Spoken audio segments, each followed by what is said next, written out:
Test.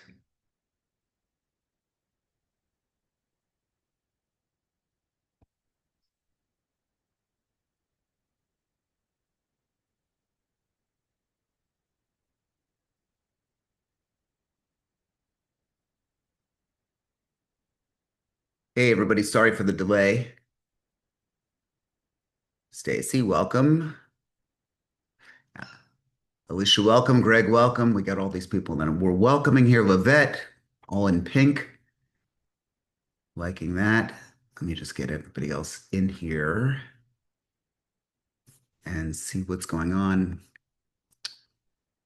with my recording of this.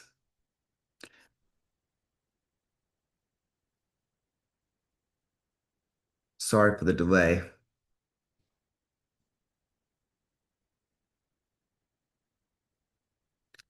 I've got to see exactly what's going on here with the tech. Sorry, guys, we're just having a slight technical difficulty. Please stand by. Don't attempt to adjust your television sets. This is just Ed trying to figure out what the hell he's doing. We did get or I did get the notification that you were recording. So I don't know what you think the problem Yeah, is. no, no, no. It records on a couple different levels. One is the audio, is the actual, is the video. Zoom call, yeah. And the other one is Otter, where I really do use the transcript for so many different things. So I just want to make sure, just give me one more sec, guys. I promise we're going to get the good part comes in a minute. Okay. Okay. You may not believe that, but it's true.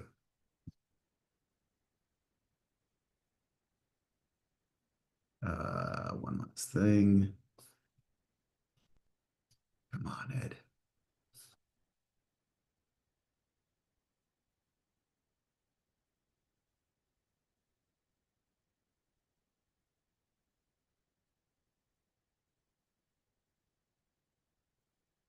Okay. Okay. There we go. Hi.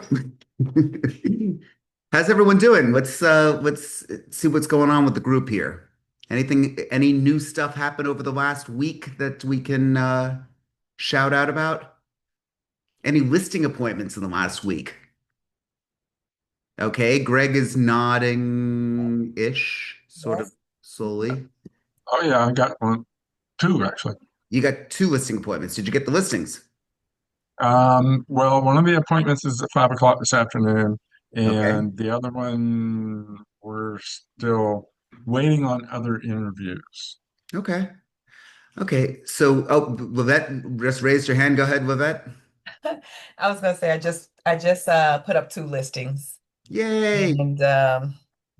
and I passed my class to get my broker's license last week. So I just got to Okay. take Yeah, the we are we are state rocking part. and rolling. Yeah. That's it. I'm going to work for you. I love that. So let me just throw some interesting stats out there. Who wants to have a guess? And again, this is not to freak you out, Greg, although you deserve it from the scary face a couple months ago. But just to throw this out there, what is the probability of getting the listing if you go into the listing agreement, you go into the listing appointment, and you don't walk out with a signed listing agreement? I knew you were going to say that. Okay. Because you're also Um, a nice guy, Greg. I could see you not being so pushy. Okay. well, I Unlike was pretty Stacy, who's going to be a aggressive. barracuda and really tough.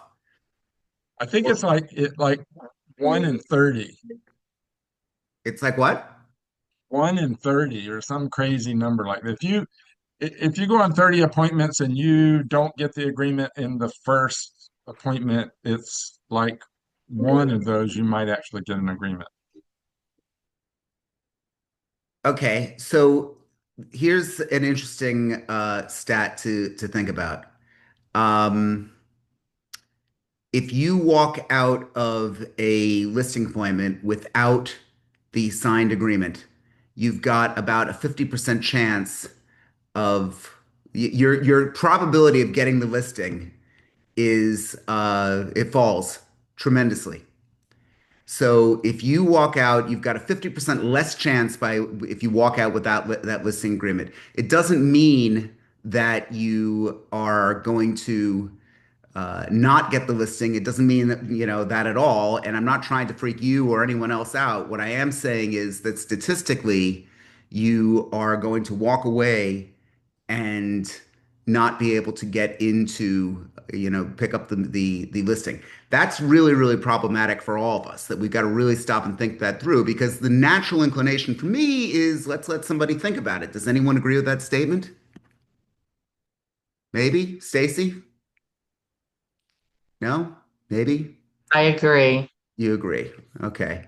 Let I me just think see. people make up their mind before they've even met with you. Let's say they're meeting with five people. They already know in their mind who they're meeting with, but they've agreed to the other four to be nice because they, whatever, is sort of my experience. Yeah. Well, so that's always the problem, that people really stop and think through where how do you balance? And I throw this out to actually, Stacey, let me throw this out to you for a second, then maybe I'll pick on Casey. Um, how do you balance that? How do you balance being the nice person without um, without messing these people up? What do you really do? Do you ask for the listing every time? Of course. I mean, that's why I'm taking the meeting. That's why I'm engaging in conversation is to get the listing. So absolutely. Okay. Um, what are some of the objections that you get? Well, I have to say, I find that I don't get honest objections. And I've actually, this might sound sort of silly, but I've kind of made the comparison to dating. Like people don't say why they don't want to go on a second date. It's just, it's just not a match. And I feel with real estate as well, people don't want to hurt your feelings. And in my experience, I have lost listings to agents who've been doing it 10 times longer than I, who have a GCI that's 10 times greater than mine. Um, and that's it. However, I will say I did get one that I was going against major agents, huge top brokers in my region. And my pitch was like, you are my number one priority. Like, I'm going to give this everything times 10, as opposed to the other agents you're meeting with. And quite frankly, it was a really big listing for me, but it wasn't huge for them. So that was kind of my angle. Okay. Let me ask you this, Stacey, and then I'm going to pick up Michael and Casey as well that I was saying before. If you if the shoe was on the other foot and you were the seller, would you sign right away with somebody? I would if I felt good about it, you And, know? and therein lies the answer, that if you were Yeah, the one, now what, and why do I say this? So many of you, and I forgot the psychological word for it. If somebody knows it, please throw it out there. But if you actually believe that, if you're the one who will slam down the phone on someone cold calling you, you will never ever make a cold call. If you are the one who would never sign a right. listing agreement, you will never ask for the listing. So, in a way, you have to have kind of an imposter syndrome or go into this a little bit differently with the Yeah. mindset. If you're just saying this is a move I would make. Casey, is that you want to unmute and introduce yourself to everyone? Hello. Yes, Hey. my name's Casey. I am new in the real estate industry, and I have not done a listing yet, so I'm learning here. And yeah, I work with Coldwell Banker. And if you have any advice, I'm open to listening. Well, so great. She's new. She's getting in there. We're all going to pick on her in a good way, not in a bad way, in a very nice way. Now, we'll take it to another industry. Michael, moving and storage business. How quick are they to make the decisions when you actually go in? I love getting different people in different industries here. So And also introduce yourself, please. I'm Michael Varoukas. I'm a founder and partner of CRS Corporate Relocation Systems. I opened this business up about 20 years ago and sold it 2 years ago. But I'm still involved, but I just don't have to deal with the management of all my staff anymore, which takes that headache away. And it brings me back to selling. So when it comes to office space that's being leased, the majority of people are 3 months out and they're looking for a mover at that point. And that gives plenty, but they're the ones that will call like this week that have an emergency because a plumbing fixture broke in the building and they need to move a bunch of electronics out of the way. So it varies depending on the situation. I know like when we used to do residential, which I don't do anymore because it's just too personal. The minute somebody was getting ready to sell their house, they were engaging movers. So it was always, 2 to 3 months out before that actual sale happened. So 2 to 3 months, different than real estate, right? Sure. It could be a year out for you guys. And there are some accounts that I go after that it takes me 2 years to break through and get in, like if it's a large hospital or a large bank. It's the persistence of being there. And I guess on our end, because of Google today and research out there, just making sure, you have a good reputation behind you and the client that, at least in our industry, we have a lot of banks and we have a lot of financial institutions. It provides a lot of credibility to what we do. Say it again. What provides the credibility?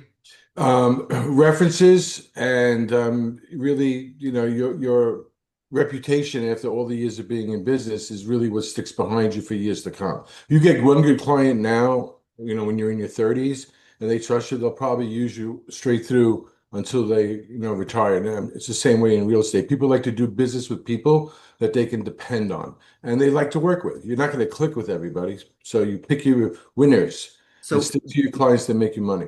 let me lean in on this. Take a pen, write this down. 2 words, social proof.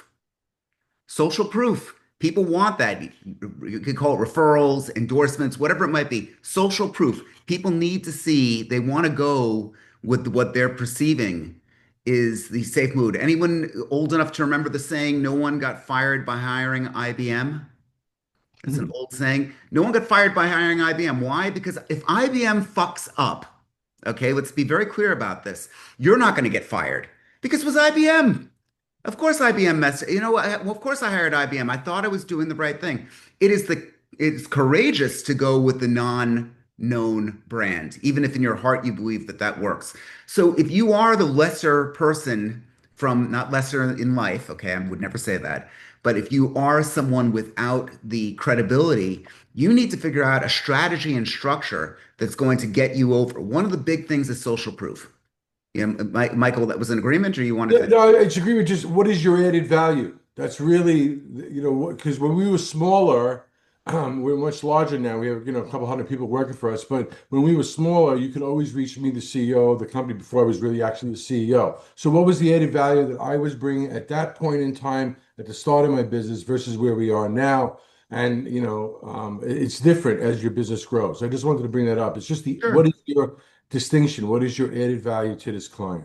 And I sure. believe that Stacy had brought that up earlier when she was saying, I'm not this, you're not just a clog in the, you're a chunk of piece of machinery. You're dealing with, Stacy directly, who's going to really put more value into what she's doing with you personally. So, Michael, briefly, how many, not deals, but how many corporate moves did you do on your biggest year?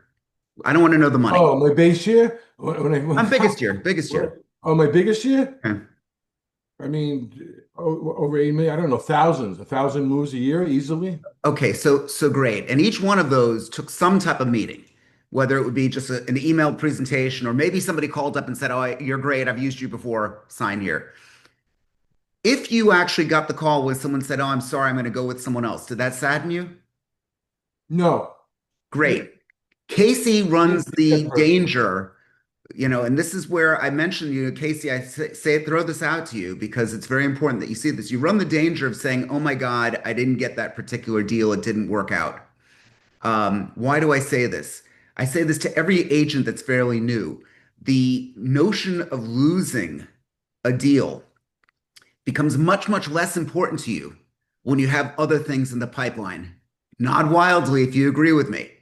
If No, suddenly you've absolutely. got somebody and it is like do or die, you got to make rent, and man, that's real. I would never say that it's not. It's real, the real feelings. It's hard, but I will tell you that, and I say this not just to Casey, but to all of us, that you're going to look at the business that you've got coming in. Um, You should always find out why you lost, though. You should you ask. should. It's no excuse Send not an to. And email and wish them congratulations on your selection. I'm happy with you. Good luck in your new home. Just curious, what was the deciding factor, just so I can improve myself in the future. Always ask, because always. maybe 25% of people will get back to you, and that'll help improve you over your lifespan of working.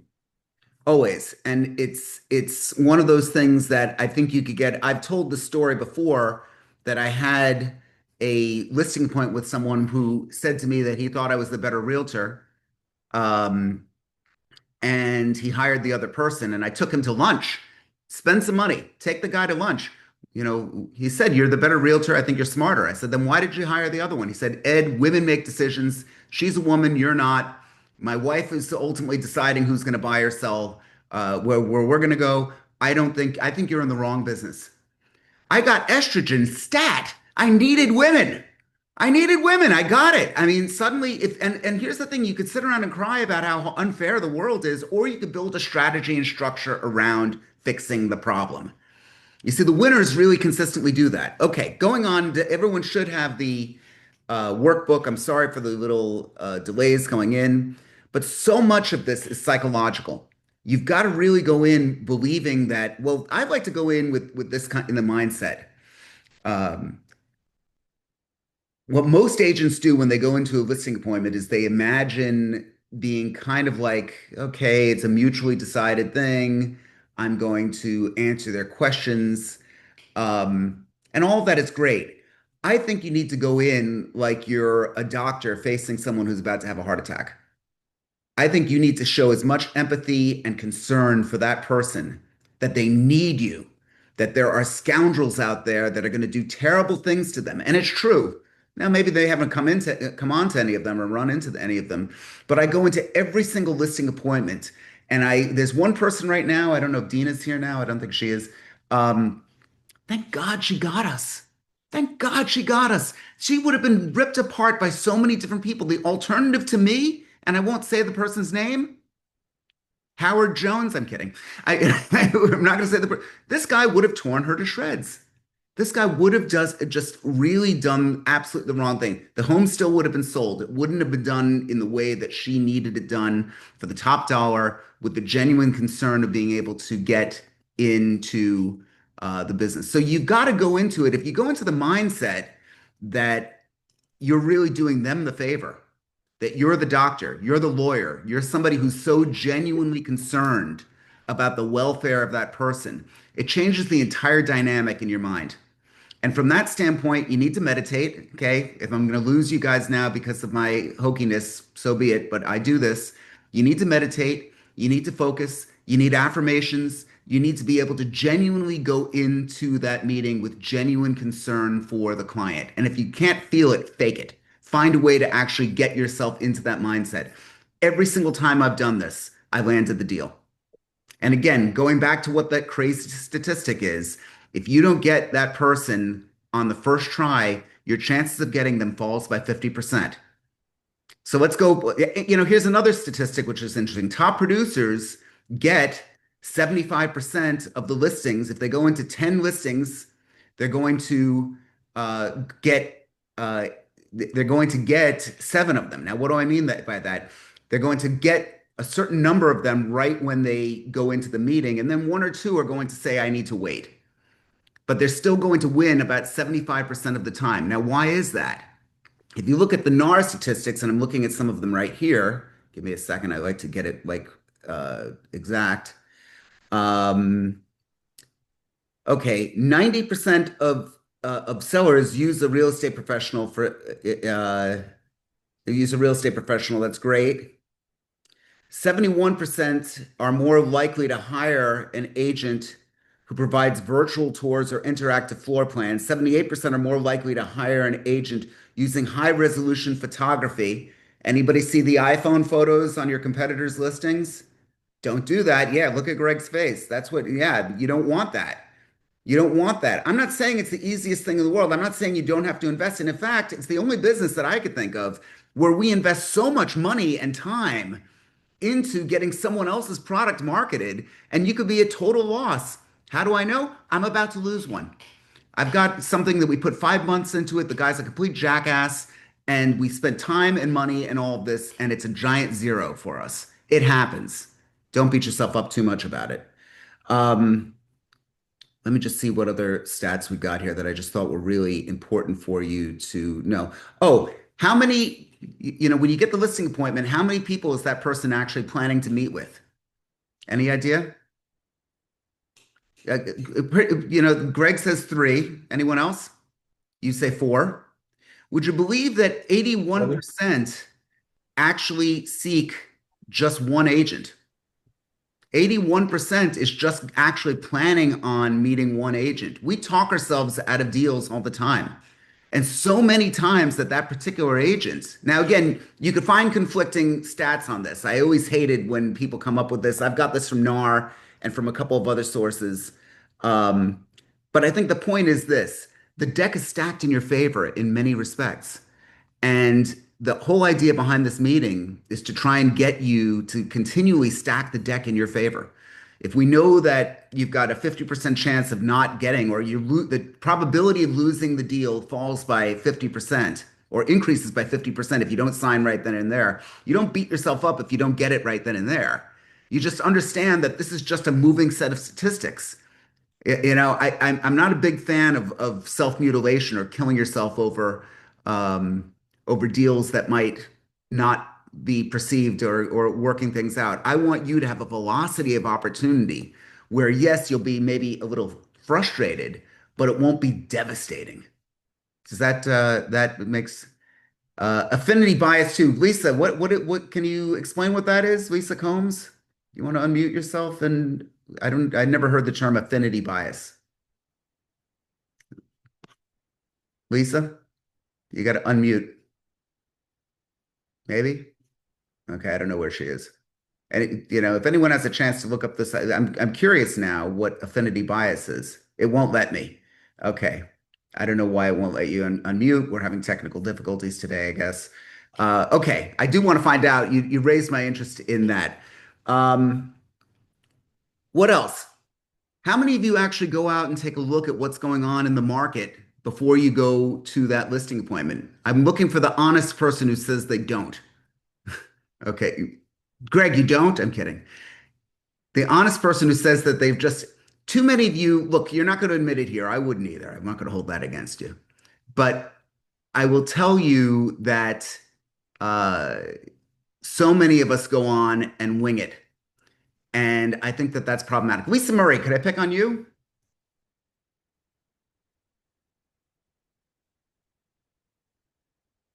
Lisa Murray, can you unmute? Okay, wait. Can Okay, you there hear we me? go. Yeah, I can. Sorry, I'm out Wondering what the walking my hell's going dog. on I'm on today. my It's phone. I have I'm technical managing five things at difficulties once, and too. it messes me up here. So I want to just see what's technically wrong. I'm touching everything on my phone screen and nothing popped up. Lisa, Okay, tell I'm everyone here. who you are and where you are. Lisa Murray. I am in Scottsdale, Arizona. Actually, Fountain Hills right next to Scottsdale, but I serve the whole market. So, yeah. And it's humid. We've got like 35% humidity. I'm just dying this morning. No 35%? rain. Yeah, that's high for here. Okay, We're come usually down to single Florida. digits. I'll show you humidity sometime, okay? I know. I know. I Preaching to the when choir. when it's pouring outside, I wash my dog outside in the rain, and then I take her in and dry her off. Yeah, we But need rain so bad. I can't even remember the last time we had a drop. ay, ay, ay. So, Uh-huh. so you made a couple of comments in here. I lost one. I lost one once in luxury community because they went with the top producer. Yeah. Want to expand on And they that? said, oh, but you really provided the most information, and we really appreciated that. I'm like, oh, right. Well, what do you do? It is what it is. Did it sell? Oh, sure. Okay. Sometimes it doesn't. Yeah, no, it did. I just had to move on. I thought that was interesting because I do really spend a lot of time probably over preparing Hmm. for a listing appointment, and then I don't pull out 90% of what I bring, but at least I have it. Okay. So yeah, well, tell us like how many listing appointments do you go on in a given year, month, whatever stat you want to give us? Not a lot, and I tend to get most of them, whether I take it then or not. Not Okay. all of them, but most of them. And Um, and so my most of your last, business is coming in word of mouth? probably, yes, referral. Uh-huh. Past clients. How do you, I'm going to keep probing here and I'm going to probe all of you for all of this. How do you actually go about what do you think is the reason you keep getting referrals? Because you are a top producer. I mean, I remember last week I used to be. The last 2 years have sucked. Okay, it sucked for a lot of people. You could either beat Yeah, I yourself know. up or figure out a way to fix the problem. Yeah. Um, I'd beat the snot out of myself if it worked. It doesn't. I say that about dieting. I, I, Staple my mouth shut if it'll stop me from eating, but it doesn't stop you. I mean, you'll drink a milkshake, you'll figure something out. So, you can either beat yourself up or figure out a strategy. What do you think's gone on in the last 2 years? I don't know. It started with changing brokerages for me, which just kind of threw me off right in our peak market season. And I don't know. I just, I, I don't know. Okay. I went to Sotheby's and I ended up losing a couple small listings because now people think that I only do luxury when that's not the case at all. Mm, So, messaging. we could call that the luxury bias, I suppose. Yeah. That too. People see my $7.3 million sale. They didn't see this $330,000 sale. Uh-huh. By the way, it was a lot more of a pain in the neck than the 7.3. Sure. Okay. And why don't they see it? They don't see it because I don't show it to them. I don't, I know. Oh, is I of know. We're all guilty of that. course. I just try real hard to keep in touch with my people. I don't think I'm that good at it, but I have, one big party at my home every year. I Okay. keep in touch throughout the year, phone calls and market reports the best that I can. As a solo agent, you just get pulled in a lot of directions. And I think I could do better at keeping in touch, but I've built relationships with my clients, and I think that's kind of key. It's Sure. not just transactional. So who's got some suggestions for Lisa? Any thoughts? I mean, the first thing that comes to mind, do you have a newsletter? Again, I hate to be the master of the obvious, but You know what? I have a real cheesy one that is just automated I've had for years and years and years. okay. And anything? I've got postcards that go out from Mhm. that are they go out monthly and it got football schedules, baseball, I mean, whatever. Local museums, local hiking trails, concerts. Every month is different. It's It, actually it, pretty cool. yeah, it sounds like you're doing a lot. I mean, so what can we do to fix that? Fix all of this, guys. It comes down to this. There isn't an aha moment.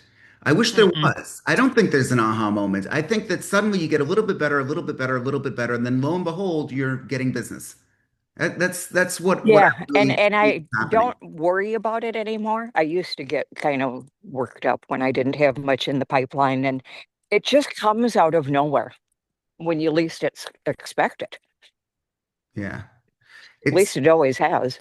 Well, it comes out of nowhere after, all the years Now, of time that you put in. Exactly. You I know, will say I am getting a listing signed today, and I've been okay. working with this guy for over a month, maybe 2 months, and he Mhm. found me on Perplexity. And he is out of state. His father passed away, so it's his father's home that's here in Fountain Hills. I thought it was interesting that he found me on Perplexity. And, I've been just keeping in touch with him. He just literally hasn't been ready. Had the place painted. And, um, sometimes I felt like he's been ghosting me. I sent him a text end of day yesterday, and he said, send me the paperwork tomorrow. It's interesting. You're the third person that told me they were found on Perplexity. Does everybody know what Perplexity? Well, I'll just say Perplexity is an aggregate of LLMs, large language models. An LLM is something you probably know, ChatGPT, Claude, Google Gemini. Those are LLMs. And Perplexity aggregates the search. In other words, it will go out and it will take it will search through various LLMs that will provide a more cogent and detailed search, not just necessarily on ChatGPT, but it could be utilizing a bunch of different tools in order to do that. Interestingly enough, Perplexity it's been announced that they're trying to buy Google Chrome, even Hmm. though they just introduced their own um, browser. The federal government is having an issue with Google owning its own browser. So now they've come in as a possible buyer. They've offered I want to say about $32 billion, which is about 15 billion more than what they say it's worth. So it's going to be a very interesting story. But it's interesting, Lisa, that they found you on Perplexity. It sounds I like thought so too. it's a very, it's only growing. And I think that that's great. I have not done enough research on this myself to be able to be qualified to teach it or talk about it in these meetings. If anybody would like to, to talk about at some point. I'd like to ask Lisa, what Yeah, did oh, she and do to Eitan, can be you do me a listed? favor? Laura didn't get the book. Can you send the workbook out again? Yeah, And but what did Lisa do to be on Perplexity? she doesn't know. Nothing.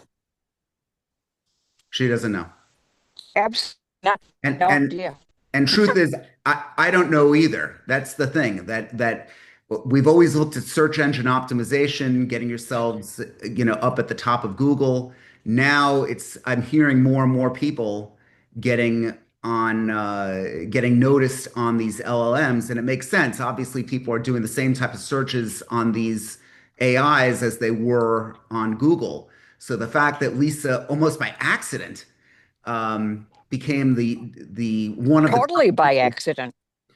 Yeah. So if anybody goes to Perplexity, actually do me a favor. Somebody hop onto Perplexity, maybe Greg or Michael, hop onto Perplexity and look up real estate agent Scottsdale, Arizona, or real estate agent Fountain Hills in Scottsdale, Arizona, or top realtor. Try a couple of those searches and see if Lisa comes up. And because we're Try all Fountain Hills, probably.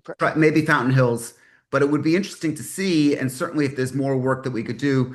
Laura, I know you were looking for the workbook, and I'm sorry if there was some technical issues. This was just put back into the chat here for you, so I hope that that helps. Um, okay, going on, and I'll actually take another look here. Mental preparation is absolutely huge. Being able to mirror the language of the seller. Remember, you're there for a particular reason. They've got an objective that they need to fulfill. And I really believe that you need to be prepared to invest in that objective.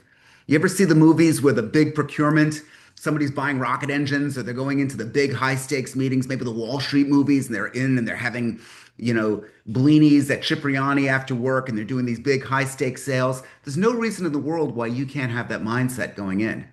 And it matters. Oh, it doesn't influence me. Bullshit. It influences everybody. It's one of those things that if if you read the book, um, Purple Cow, anybody ever read the book Purple Cow? It's a great read, and it was written by a guy named Seth Godin. You could Google just Seth, S-E-T-H, and I suggest you read his blog every day. It's about that big every day, some nuggets of great information. And in Purple Cow, he said, "Wouldn't it be great?" He's driving like miles and miles and miles in the West, and all he sees is cow after cow after cow after cow. He said, "What I'm looking for is a purple cow. I want to see something that actually stands out."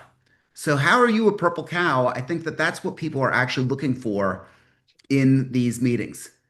I remember going into an appointment when I was in commercial real estate in New York, and I met with someone who said that she needed she wanted to sign a high-end lease on Madison Avenue. So it was a very expensive, they were well-funded retail brand. And I introduced her to a man because this woman was from China. The man who was a commercial broker was Chinese and he spoke fluent Mandarin as she did. And he was a qualified agent. I introduced him to her. He lost. Who won the deal? Another one, the only thing that I saw they had in common was China and the Chinese language. But the person that came in, they picked them up in a branded car. They took them to a Cipriani type of place. They went from place to place explaining the history of what's going on. I mean, the picture that she painted of what the second agent did was so much better. So just because you think you may have a particular competitive advantage on one level, try and look at it from their perspective. She doesn't need to, she speaks English. She didn't need to speak to somebody who just spoke Chinese. She needed someone to get the job done and done right. And that's why she hired this other person. So it's interesting to see. What are some of the objections? Let's get onto that. Who gets some objections when it comes to selling, when it comes to the listing? No one gets any objections. Okay, Stacy is kind of like Stacy. Okay, go ahead, Stacy. The objection I get is initially they're interested, Yeah. and then they get back to me and they say, we decided we're not ready to sell. Okay. And that's an abbreviated version, but some version of that. And Can I ask, go ahead, Greg. Stacy, do you then Yeah. see it hit the market with another agent? Um, no, I don't. I've had that happen. We're not ready to sell, and then 2 days later it pops up on the hot sheet. Right. Ah, so they were cheating on you. They were Maybe, cheating. or they changed their mind, They were Mhm. cheating. decided they were ready to sell.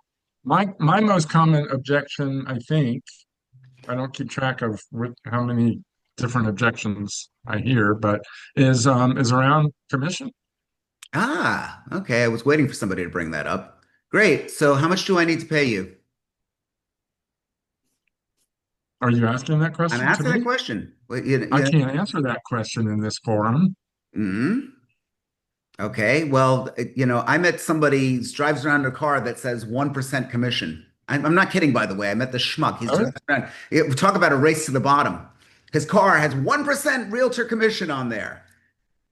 Fucking asshole. Seriously. What are And you then gonna all the well, TV commercials. and that's an easy one for me to respond to, especially when you're talking about luxury listings. Yeah. You get what you pay for. Yes. Um, and if that agent is willing to charge you only 1%, when it comes time to negotiating on your behalf, are they really going to do as good a job as somebody who, how do I say this? I protect my money, and I'm going to protect your money like a bulldog. Okay. So, Look, how about this one?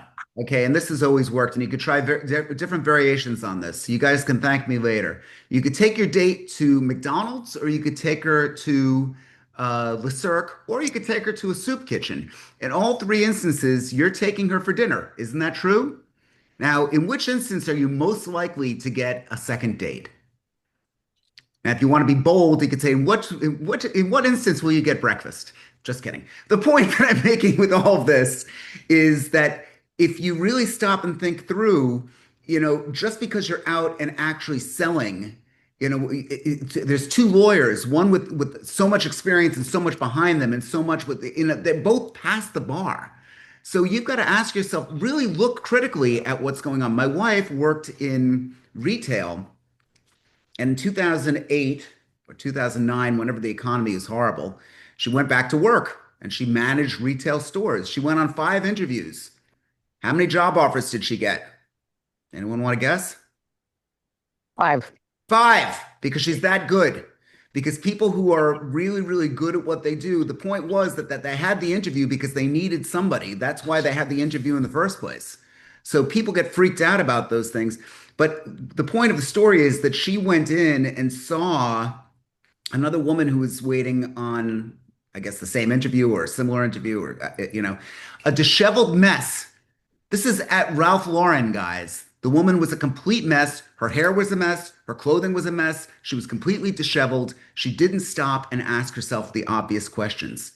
I think all of you will do so much better if you really stop and try and take a look at it from the seller's perspective. They're giving you a major thing to handle for them. And if you go back into that meeting and stop and say to yourself, I've got to help them.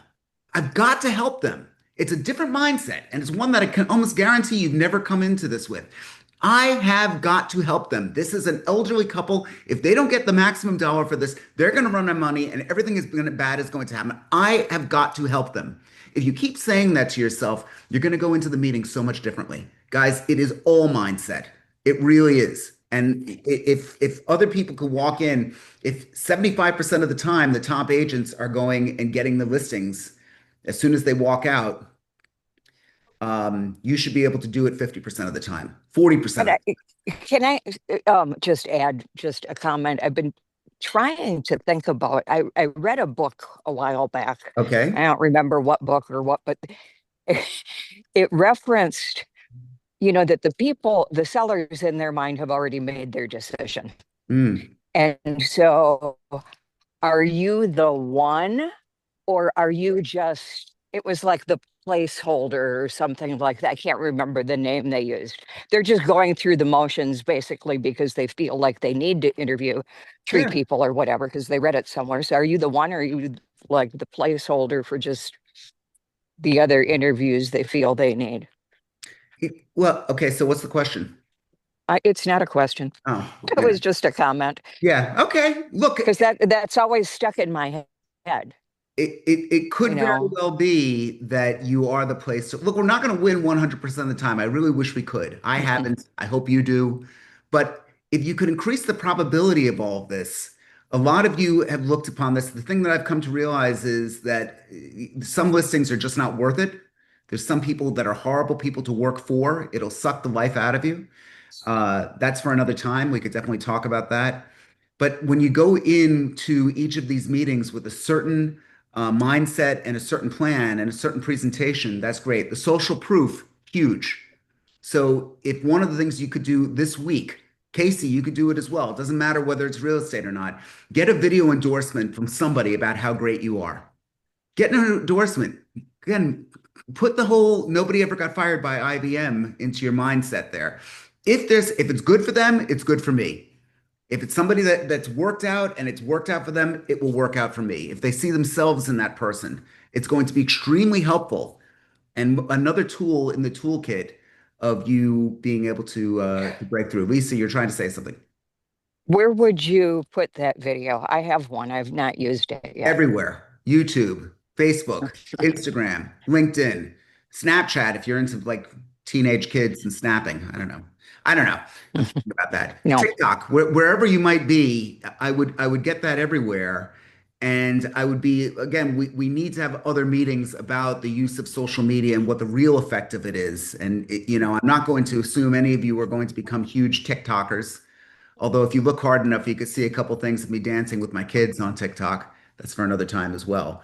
But if you really stop and think it through, it really is the endorsements that you're going to be able to get. And you could paint that picture to people so that, yes, when you walk into the meeting, you are the dominant person. You are the person that's going to walk out with that deal. Um, the other thing that I Mhm. realize is a lot of you lose track of people. I mean, if you take a look at the last deals you've done over the last 5 years, now how many of us have ignored a couple of people? I'll be the only one to raise my hand. Thank you. Thank you, Stacy. Anybody else? Nobody else has. Okay, Greg didn't want to do it. Lisa's just smiling, although I know. So we've all been guilty of that. Don't beat yourself up. That's not what this is about. Just realize that you've got a great opportunity right now to catch back up with somebody. How are we going to catch up with someone? Greg, very quickly, give me one thing that you could do for somebody that you spoke to 5 years ago. How could you reach out to that guy right now? And you're muted. You're still muted.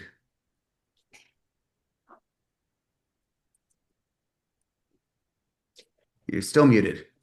Greg, you're muted. You got to click the unmute. There you go. There we Okay. go. Thank you. I was trying to use the space bar and that didn't work. Okay. There's a couple ways. Just give them a call and flat out say, I completely lost track of you. I'm so sorry, Or more often, I will look at their social media feed and kind of see what's been going on recently and call them around something that's in their social media feed. Okay. Great. Two words. Write it down. I love the game of the two-word thing. Life events. Life Mhm. events. Things happen. Birthdays. I could go onto Facebook right now, and I'm going to find at least 9 birthdays going on today. Today is someone else's birthday. Kirsten, I think she's on with us today. Happy birthday to you. Maybe. I don't know if she'll unmute herself for that, but I believe I today. didn't get a birthday wish. Yeah, well, that's because you put the scary face up for me, and I was mad at you. I'm just Thank you, I'm Edmund. going to put it back to Sorry about that, Greg. It was, no lack of love, I assure you. Life events, great stuff. Birth, death, kids, graduation. Look for some of the obvious signs. I just saw that your kid graduated high school. My God, they were just running around when I sold you that house. It's been so long. Mazel tov. Congratulations, wherever you want to celebrate, however it might be. people appreciate it. They really do. It's one of those things that if you stop and think it through, we've lost the ability to be human. And I think we've really lost the ability to really connect with one. I want to connect with every one of you. I met Casey. We had lunch. It was great. It was great. Michael, you came over by Michael. I owe you a call. I'm catching a flight right after this, but I will speak to you next week. Will come to Fort Lauderdale. I want to see all of you. I really do. Because I know not because it's necessarily going to be the biggest thing for my business, but I know in the end, A, I live the life that I want to live, and B, by living that life I want to live, I get business by default. Isn't that a great thing? It's kind of Mhm. cool. It doesn't stop the bad things from happening. It doesn't stop the bad people from actually, this problem listing that I've got right now. But my history has taught me that I'm going to get through it. And I think it's going to be the same with all of you, that the history is going to teach you that you're going to be able to deal with all that. Okay, let's go on with all this. Eitan, if you don't mind throwing up the workbook again, just so that everyone could make sure and download it. I think that that Doing all is by very yourself. important. Okay, let me just see here. I'm going to just mute her out there. Very good. Okay, so please, please, please work through these workbooks. We put a lot of time into them. I really hope that you take it home, print it up, take it in the bathtub, read it cover to cover, talk about it with your friends, whatever it might be. But I think if you really do work through these things, you will be able to get a little bit better.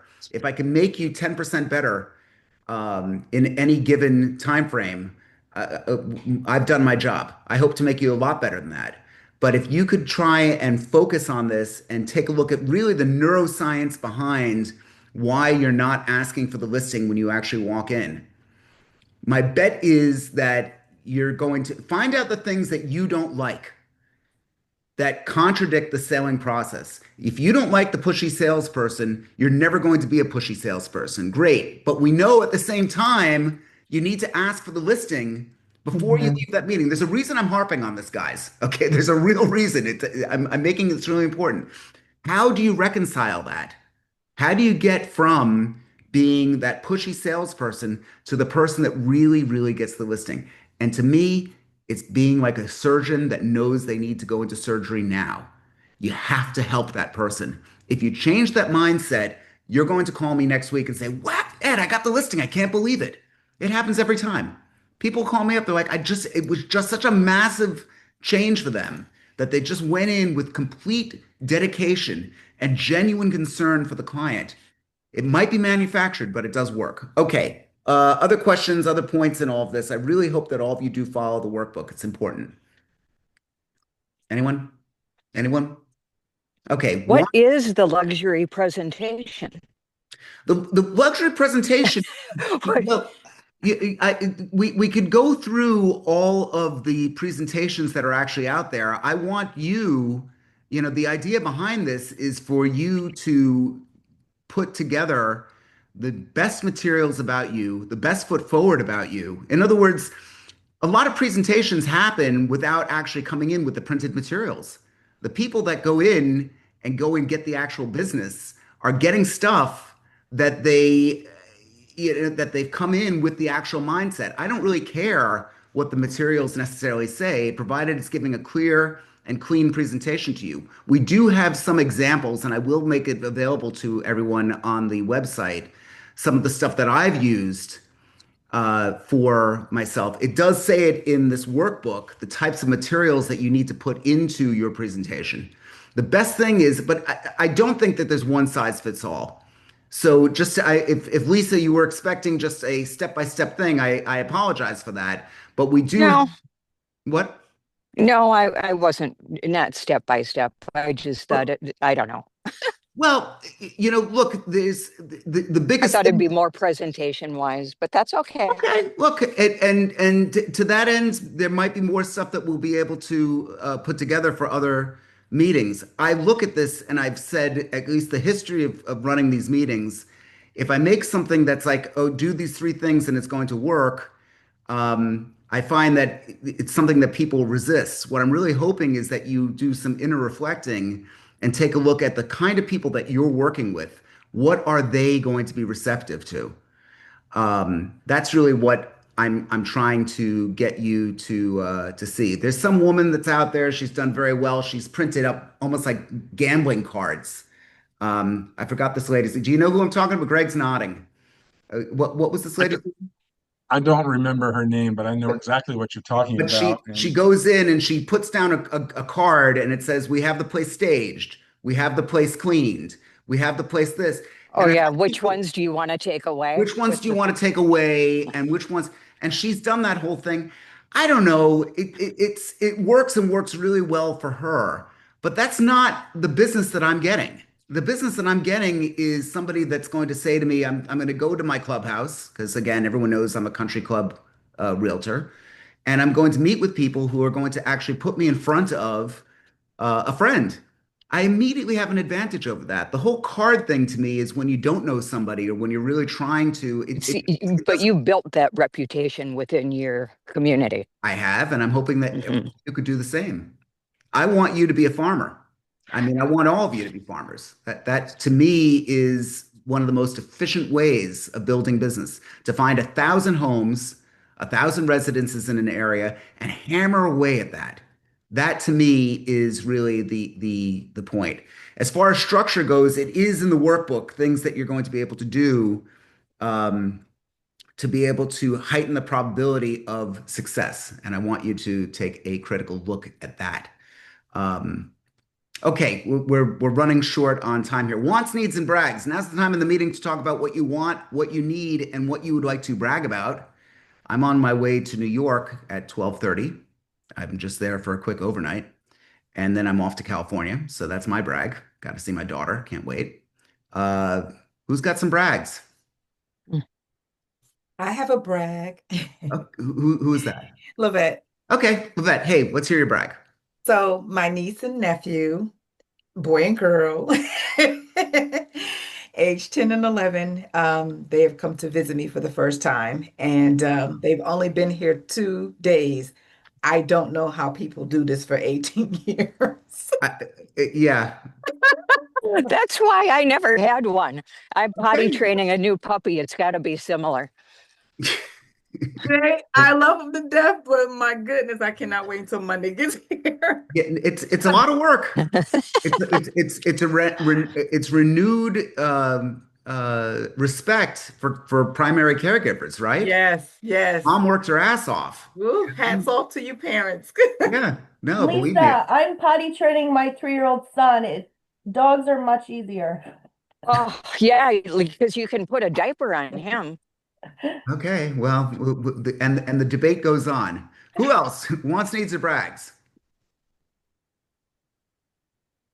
Amy, Hassan. Hassan's hiding in the background here. Hedika, Isaac, Casey, Lisa. Lisa can't unmute. I'm not sure why. Okay, Stacy, go ahead.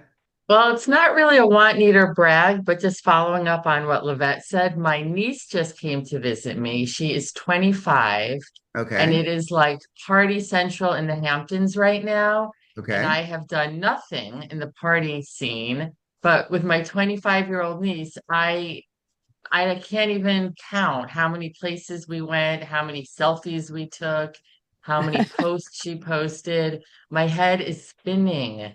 Hmm. But it was fun, and she did some really good social media posts for me, so that was good. It's the volume of stuff that people share. I mean, my youngest, she's 19. She's always like this, taking them. Always a tongue out too, like doing some type of selfies and all that. It drives me crazy. It really is very tough. But you can learn to speak the language. You can learn to speak Facebook, I guess, or Instagram or whatever the language is that they're speaking. So it's kind of fun. Um, So you're an influencer now. who? The one that just did all the selfies with Yeah. her niece. Yeah. Yeah. No, it works and works well. Who else? Who else? Lisa was unable to unmute. I don't know why, Lisa, you're not able to unmute. Let me just see. I just pushed the button ask to unmute, but it doesn't seem to be working either. But Renat, anything? He's walking around. I'm just in the office. You're just in the office. Gonna do some expires. Okay, go after them. We love it. Guys, the biggest thing that you could do is have a strategy and structure. And if you really stop and think through where the failure points are and what you don't like about salespeople, you need to be able to build a strategy around that. It's not a waste of time, I assure you. And if you think you got some ideas you want to share with me, call me. I really hope you do. Um, but that said, I do need to wrap it up. Is there anyone else that has questions? Any new news in AI that anyone wants to discuss or questions about AI? I usually leave a couple minutes at the end to show little tricks. Since we were in the meeting, ChatGPT 5 came out, and eh, it's good. Does anyone feel eh? I'll get to you in a second, Levette. Maybe. Oh, I feel pretty good about it. Aton loves it. Okay, that's good. Casey, I mean, I know you're my computer scientist here. Any thought on that? I haven't seen many major improvements from the time I've been using it. Okay. I'll tell you what. What was Levette, supposed to be improved? It's so much better. Give me a break. It really okay. is. Oh my It God, you see truly how is. sensitive people are? You're so Oh my God, it's sensitive. so much more reasonable, so much more sensible, so much more intelligent. Okay. It's okay. And the debate goes on. Levette, go ahead. So I just want to give a big shout out to AI. First of Okay. all, my AI named this Grace after my grandmother. So Grace was an excellent study partner for me when I was in the broker's class. I uploaded all my materials in AI, and she was just shooting me a bunch of practice questions in areas where I was weak at. And I want to say it was because of Grace that I passed. Okay. So that's great. I mean, if you're able to um tap into this um and utilize it. So tell us the name you named your AI. Grace after my grandmother. Okay, I've done something similar. You've got courage for telling people that. People think that you're a little nuts talking to the computer. I had psychologists for years, and I named my a bot on there Hankin. I had a psychologist. I loved her. She was a wonderful woman named Sheena Hankin. So I named that Hankin, and it's somebody that you could actually throw ideas out at. I know it's not real. I know I'm talking to a machine. I get it. But I also know that data in and data out is something that a computer is phenomenal at. It really does have all these different tips and ideas, and you're able to actually think through. Think of it this way: if you sit down with a pen and paper and write ideas out or write goals out, this is just another advanced way of doing that. Isn't that true? So I think it's great. I really do encourage you guys to start and utilize tech in that way. You'll find that there's some great things that you will get out of it. Can Um, you mute me? can I mute you? Yeah. Yep. There you go. You're muted. Okay, Greg, go ahead. So I know future mastermind sessions with you are going to provide a wealth of information on this, but I've been exploring AI agents Okay. over the last week or two, Okay. and oh my gosh, wow, watch out for this technology. Okay. I And agree. this is true, and we're going to do more and more stuff as it's possible. Now, Greg, you're a very technical savvy guy, as is Aton. And relative to realtors, you might not feel that way, but relative to most realtors, you're far more, as we're able to introduce tools that people could use. I need to make stuff that everyone could use. Right now, here's something that you might want to consider. Study and learn. This is in ChatGPT. All of you have this, even at the free version. So what you would do is here, I could go here. There's a little plus button that you could click on, and you could go down to study and learn, and it opens up study mode. Now, somebody give me something they want to study. Greg, give me something you want to study, or Stacy, or Aton, or anyone. Make it fairly obvious because we only have a couple minutes here, but I want to just demonstrate how it works. The evolution of hurricane forecasting.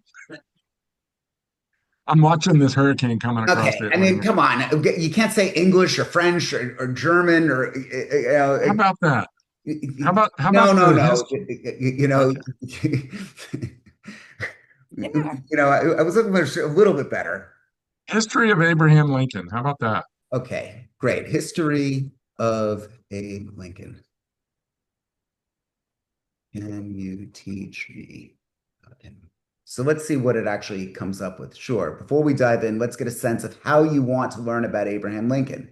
A big picture overview, a story style timeline, or deep dive into certain parts of the Civil War. I'd like, let's go with uh, The big picture. want to learn details about his death. Okay, I mean, again, that's unfortunately what most people, the setting. So it gives us all the setting. It's April 14th, 1865, just 5 days after the Civil War ended with General Lee's surrender. Do you know who was in the theater that night planning to uh, kill him? Was it Booth? So let's see what it actually says here. Exactly. John Wilkes Booth, a famous actor at the time. Booth's plan, he gives this whole thing, gives all the steps. Do you know what Booth shouted as he jumped from the balcony into the stage? So it gives you step by step of what you really need to learn here. You know what? I'm going to do one other thing because while learning history is great, I think one thing that you could actually do here, let's say you wanted to learn, uh, I want to learn French and I don't speak it. Okay, so now we'll take a look here. Do you want to, speaking, yes. So now, key survival phrases. So I will do, okay, bonjour. Can you say those words out loud and then tell me which one feels easiest to say? Bonjour, merci, comment ça va? I'm going to say bonjour. And so now, nice, that's a clean start. Bonjour works anytime before evening. Next step, let's make it a little more conversational. Bonjour, back to me, or ça va? I'm good. Literally, it goes. So if I greet you, bonjour, ça va? What would you say back? I would say, uh, merci, très bien. I mean, again, I've taken French before, and I spelled that wrong, by the way. Yes. So, the point of it, and again, I know that that was very brief. If you just take the time to utilize it for whatever you might want to learn, whether it is about listing appointments or anything else, you could go into greater detail about just anything. That's the little tip that I've got for you guys today. Um, I hope you utilize it. We've got another great meeting next Wednesday, 9 a.m. Eastern Time. If you need me, do give me a call. I'd love to chat with all of you.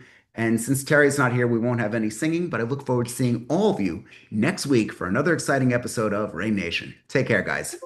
Rain Nation. Safe travels. Thanks. Bye. Bye.